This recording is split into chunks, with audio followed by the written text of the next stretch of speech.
Hey friends, it's Dan Max, your local Central Park real estate agent with a quick little market update. As of recently, there's been talk of higher interest rates possibly slowing down the markets. As I talked about in my stock trading videos, interest rates will be coming down versus going up, which today is confirmed by the price action in the TLT and in the bond market.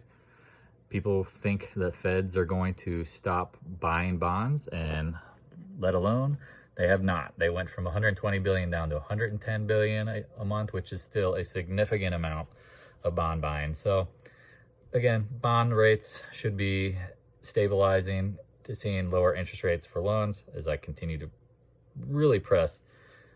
If you have extra capital, you should be buying houses. The market, pretty volatile.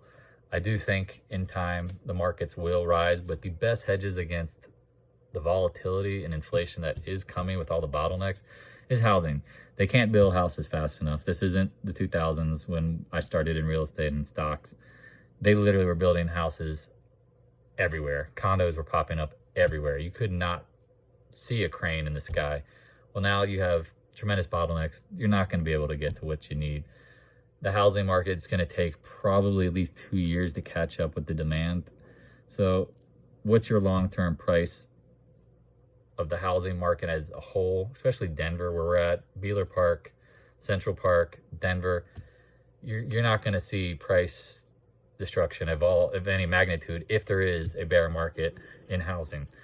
You have a 1 to 3 month supply at any given point in 3 year of demand. You don't see prices drop on anything if the dynamics were changed. Pretend this was a car demand. Say Tesla had 3 years of demand but 1 to 3 months of supply. What would Tesla and Elon Musk do? They would raise prices. So again, this week we had some economic information. I'm staring at it right now. The S&P Case-Shiller index came out at 20 or near 20. They were predicting basically near 20. I remember when I first started real estate, S&P Case-Shiller 5 and 6 month over month. We're in the blow-off stage of housing. Think of the 70s and 80s where you could buy houses for $50,000, $100,000, and then 10 years later, they were triple and quadruple the price. I don't see anything different now than then. You had the same kind of government where you had, leadership that really printed money. That was their only play. Whether you like it or not, that's what's going on.